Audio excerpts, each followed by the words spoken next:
Pada tahun 1927, Muhammad Husni Tamrin membeli gedung ini dan dijadikan tempat perkumpulan organisasi dan pendidikan kepentingan rakyat yang awalnya merupakan sebuah tanah partikelir milik Mr. D. Haas, yang lalu direnovasi oleh Abi Kusno dan Insinyur Soekarno. Gedung Permufakatan Indonesia atau yang saat ini dikenal dengan Gedung Museum M.H. Tamrin merupakan hibah dari Muhammad Husni Tamrin untuk kepentingan kaum pergerakan kepada organisasi yang bernama Permufakatan Perhimpunan Politik Kebangsaan Indonesia atau yang disingkat P3KI pada tahun 1927, yang kemudian menjadikan gedung ini sebagai sekretariatnya sehingga gedung ini dikenal dengan nama Gedung Permufakatan.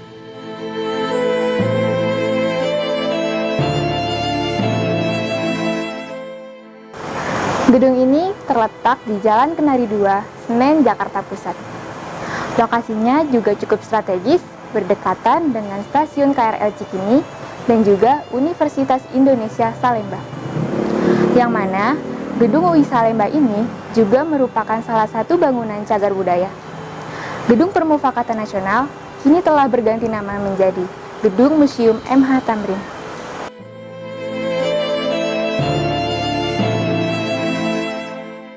Masuk ke dalam gedung, pengunjung akan menjumpai sebuah patung kepala berwarna hitam dari M.H. Tamrin.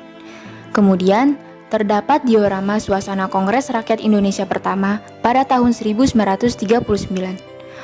Kongres ini terjadi disebabkan memburuknya situasi internasional yang membuat pemerintah Belanda terhimpit dalam kesulitan.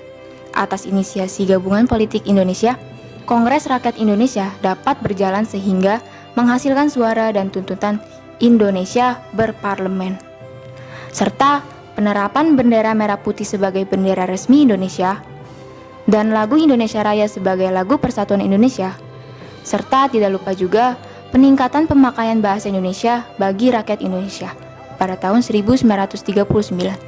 Pertama kalinya, lagu Kebangsaan Indonesia Raya diputar di gedung ini secara instrumental dalam Kongres Sumpah Pemuda pada tanggal 19 Oktober 1928. Ini merupakan salah satu replika alat musik yang digunakan pada saat itu. Sementara itu, satu diorama lain yang berada di sebelah kiri bagian belakang aula utama menggambarkan suasana rapat Gementerat atau rapat Dewan Kota Praja. Dalam rapat itu, Muhammad Husni Tamrin menyampaikan gagasan-gagasannya. Di antaranya, mengenai perlunya pemerintah Batavia memperhatikan kaum pribumi dengan melakukan perbaikan kampung dan juga penyediaan air bersih. Beberapa waktu kemudian, pemerintah Batavia menyetujui usulan tersebut dengan membangun tempat penjernihan air minum di daerah Pejompongan, yang kini dikenal dengan PD Pam Jaya. Tujuan Tamrin menghibahkan gedung ini adalah untuk kepentingan rakyat dan menjadi pusat pergerakan. Hal ini membuat beliau mengizinkan Presiden Soekarno meminjamkan gedung ini dan digunakan untuk Kongres kedua pada Partai Nasional Indonesia pada tahun 1928. Kedua tokoh tersebut memang memiliki kedekatan. Soekarno dengan perlawanan di luar birokrasi dan pemerintahan, sementara M.H. Tamrin melalui birokrasi dalam memperjuangkan kemerdekaan khususnya pribumi Betawi.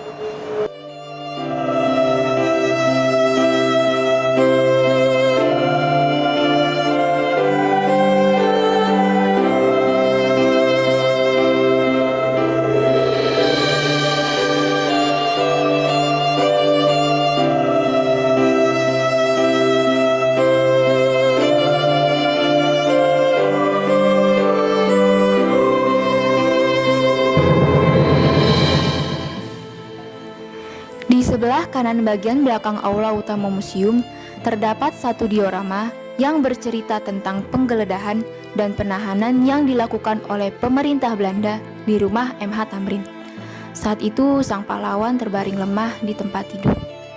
Setelah 5 hari menjalani tahanan rumah dengan penjagaan ketat Belanda, M.H. Tamrin meninggal dunia pada tanggal 11 Januari 1941 dalam usia 48 tahun.